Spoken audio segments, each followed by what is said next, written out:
So, I haven't posted in a while, and while you may think that I've lost interest in the blog, quite the opposite is true. It was just that due to circumstance, I have a newborn daughter in the house, so everything else took a back seat over the last month and a half so far. But just in time for the European qualifiers, I found some time to run lots of simulations.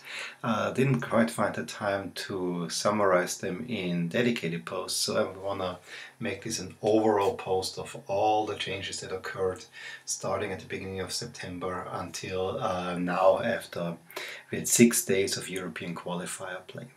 So let's start off with just right before the qualifiers, where we had a new FIFA rating and also other ratings slightly changed, and we'll see how this affected um, the standings back then. I can say already, and we say that first go with the differences, and I have changed the outline. We just look at the whole probability tables that I've kind of in a boring way presented so far, and I added a little bit of color. So the greener, the bigger of changes, the more red, the worse the changes were. So in this case, and we look only at this qualifying probability column, so the changes in the qualifying probability, we see that Turkey actually got quite a boost, Slovenia as well as Albania, which given for Turkey, I was a little bit surprised to see that. We also see that Belgium, who suddenly was the strongest European team in the FIFA rating, got here a high boost for winning it all, the final, semi-final and quarter-final, and we will see in just a bit they were suddenly the second most favored team to win it all.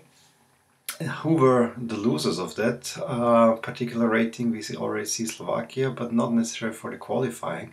So if we go here for qualifying chances, the new rating definitely didn't like the Ukraine. They had a big drop in the qualifying probability. The Netherlands, given the recent form, suddenly their third place finish at the World Cup didn't count for as much. And also they had kind of some shaky qualifying before, so not that unexpected. Similar goes for the Swiss. The Scots, I was a little bit surprised to see that change as well. Czechs and Northern Ireland also lost slightly. But the big one, the big three here is the Swiss, the Netherlands and the Ukraine.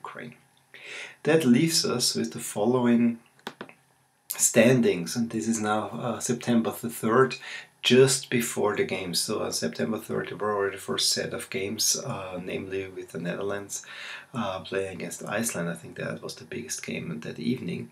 But regardless, we'll see the standings. Suddenly Spain was moved up with pretty much qualified. Austria also got now closer to 1. Before we had him just at 0.99. But Spain just a little bit better. So here very marginal movements, although it really looks like Spain leapfrogged a lot. But as you can see, all of them are very much qualified. Here a similar color scheme. Again, I decided to make it in color because it looks much better than if I just make my categories from before.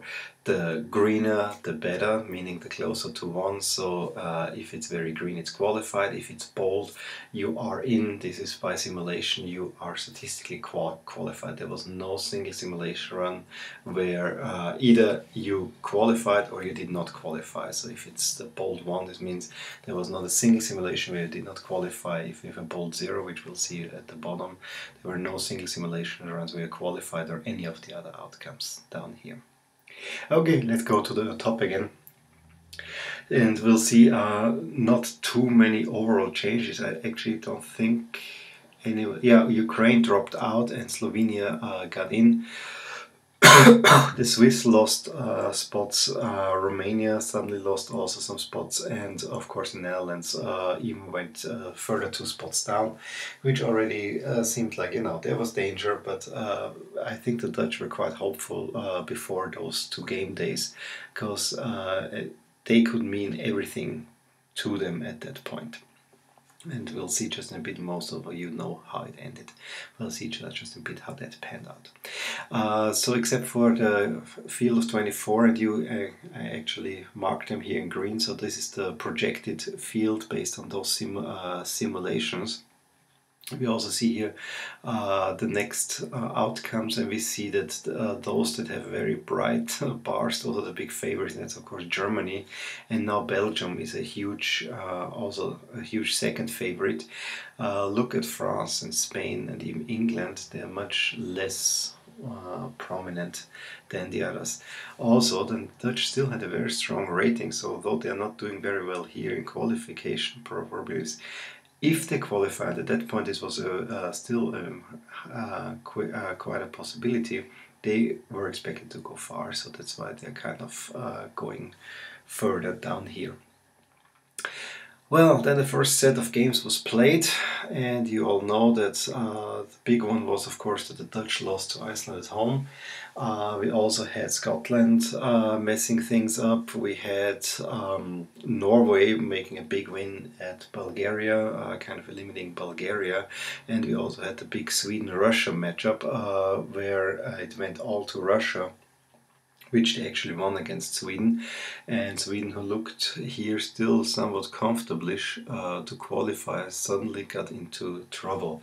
And we look here first at the changes, and then we'll see what this meant overall. So Russia beat Sweden, and this was made them the winner of the day. Ireland also was a big winner, but not necessarily because they won. I think they played against Gibraltar, so a win there was expected. But they won mainly because Scotland lost to Georgia that day, although they had many chances to at least salvage a draw there. Switzerland, with their late win over Slovenia, also was a big winner because that basically put them on course for qualification as the second team in the group. England was well out of reach. And I already said Norway, big win over Bulgaria in Bulgaria, which meant that they could distance themselves away from the Bulgarians and put themselves in the prime position of qualifying. Northern Ireland and the Czech were also due to circumstance similar to Ireland, but not as heavily probably, well, for sure, as we can see, affected by a very favorable results going their way. So who were the big losers? And despite the Netherlands losing to Iceland, we haven't actually seen Iceland here creeping up in the top. They were only here because they already had a high chance of qualifying. And this goes to show that maybe the absolute difference, just 0.5 in probability more, is not as great as if you would have a relative difference, meaning a percentage increase. But for now, I decided to keep the absolute values. So it's not the Dutch whose loss was probably the most prominent. No, the biggest loser was Scotland, because with Germany beating Poland, and the Poles already quite ahead of the Scots, and Ireland also winning, that meant that Scotland suddenly lost a lot of their chances in qualifying. And then they had the game against Germany as well, so that was a big blow to them. Slovenia losing in the last few minutes also was a big blow, because now they were basically, you can only go through the playoff, where they definitely will not be favored. And of course the Netherlands, yes, at that point they could not realistically think that they will make it to the top two, so they had to go through the playoff. Sweden found themselves from a comfortable position suddenly in a very edgy position. Bulgaria lost basically all their qualification probabilities, and Bosnia and Denmark. Denmark just got a 0-0 against Albania at home, which was a blow to their chances, and Bosnia lost to Belgium. Also, Turkey lost at that point, but that I think they had only draw against Kazakhstan or something like that. I don't remember now, but they also had not a very favorable result. So those were the big losers of the first day, which left us then with the following field of 24 contenders. Let's scroll up a little bit. We suddenly had England now qualified, not only statistically but also for real. Iceland shooting up the ladder with their big win, more or less sealing qualification. They were just a point shy. Austria, same thing. Spain, more due to the rating, because they still had a few games to play and were not that strong. Germany had the win against Poland. Belgium did well. Wales did well. So those all were doing improving their standings.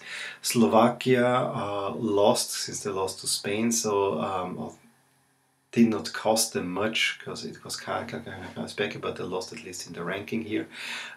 Croatia just had a draw at Azerbaijan, I think, so that didn't help. Italy lost a lot of spots, but mainly because of those four here. Increasing because Italy scraped by a narrow win against Malta, but still made it. The Swedes had a big one. Portugal, without playing, couldn't do much about their chances. Romania also with a 0-0 against Hungary. That was a little bit a blow to them. The Czechs, Northern Ireland improved, Albania improved, and you see Russia goes up, and the two Scandinavian powers, Denmark and Sweden, lost a lot. And another Scandinavian though, Norway just edged in the top 24, and interestingly the Netherlands were just barely in, with at that point a 50%, higher than 50% chance of qualifying, where they had to go to Turkey. We all know how that went. They lost to Turkey, and so Turkey was the big winner of the second day. Norway winning against Croatia, also a big win, and Ireland, Scotland lost to Germany.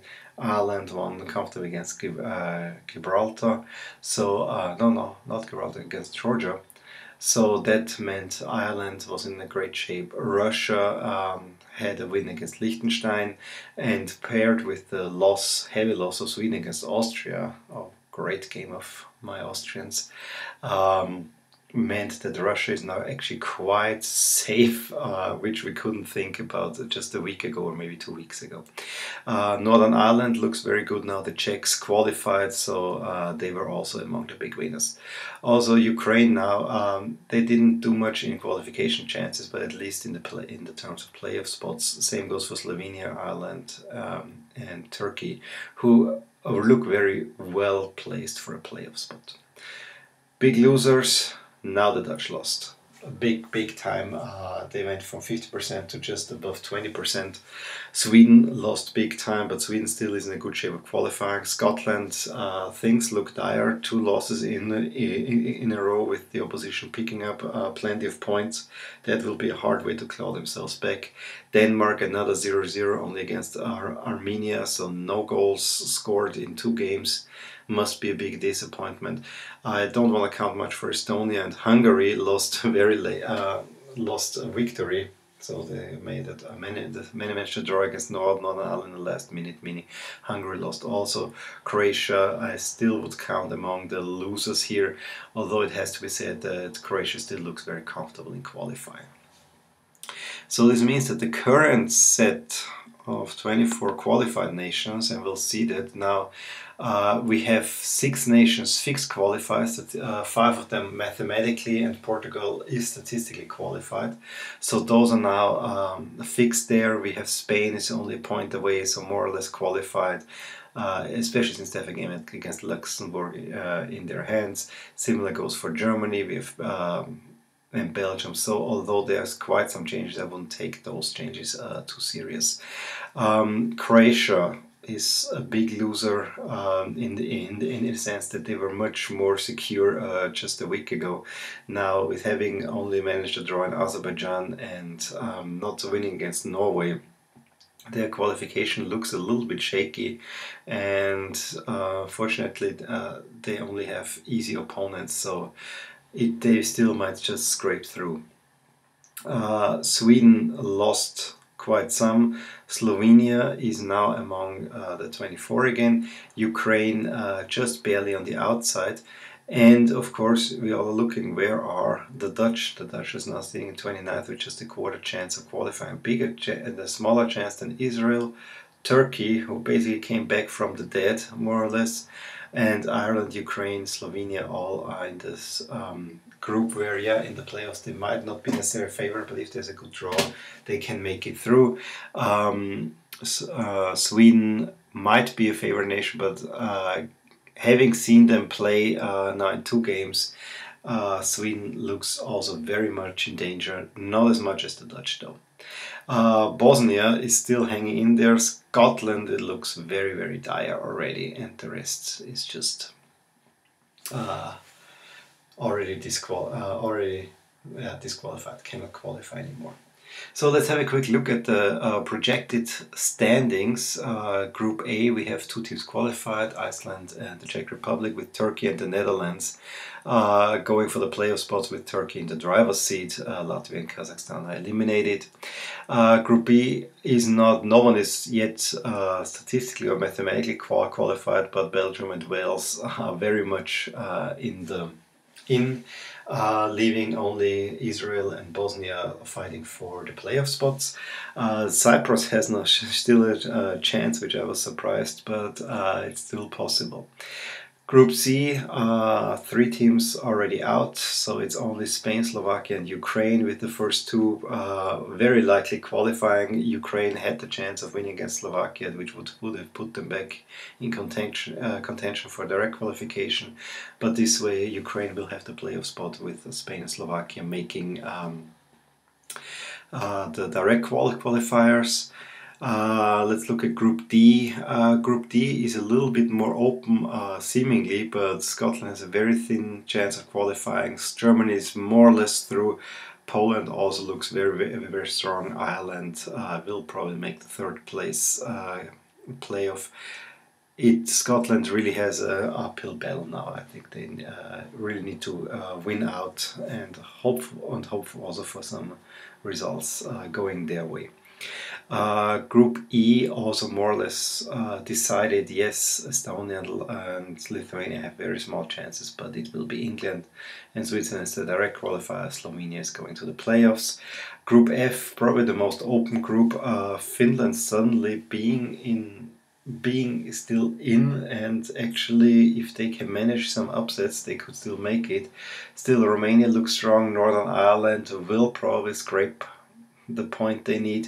Hungary is also looking at the moment at direct qualification projected. They have the strongest 3rd place rating, so Hungary also looks kind of strong. Very, very interesting group. Not the strongest, not the most attractive, but lots of things happening. Still unbelievable. Greece at bottom, even below the Faroe Islands, who won twice against the Greeks. Group G also looks very much decided. Austria has already qualified, will be first. Russia is very much in driver's seat for 2nd place. Sweden probably to the playoffs. It really, Montenegro needs a few miracles. Group H, Italy and Croatia look strong, although Croatia has been losing, and you don't know what will happen with Norway, but Norway has a game in Italy. But given that the Italians were everything but impressive, there might still be a chance. And then the 3 teams here. Denmark has the big disadvantage of only having 1 competitive game left, so Portugal more or less qualified, statistically qualified, mathematically not through yet, and Albania actually have a good chance of qualifying as well, which would be another big upset. If you have the time, you can look here at how the qualification probabilities evolved over time. It's all on the overview page. I just want to finish by looking at who is the favorite to win it all, and we see we have Germany still the big favorite, Belgium looking very, very strong, and the host France also in there. Outside chances probably for Spain and England. The rest is not that impressive at the moment. This may of course change as we approach the final 24. Also, a last note that we still have here in the top 24 teams for winning it all. There are 3 teams that are not in the top 24 qualifiers at the moment, which is of course the Netherlands. Then we have Turkey and Bosnia and Herzegovina, whereas the bold teams are all teams that have already statistically qualified. Well, that was it. Very lengthy video once more, but many things happened. I wanted to give it all to you. I have all the graphs that I showed here. The probabilities are available in the post below this video, so I hope you liked it, and I hope to get a little bit more frequent with my posts. Now slowly things will get better, but still baby is still very young, but I hope to post very soon. Well, that was it, and hope you enjoyed it, and see you next time. Bye.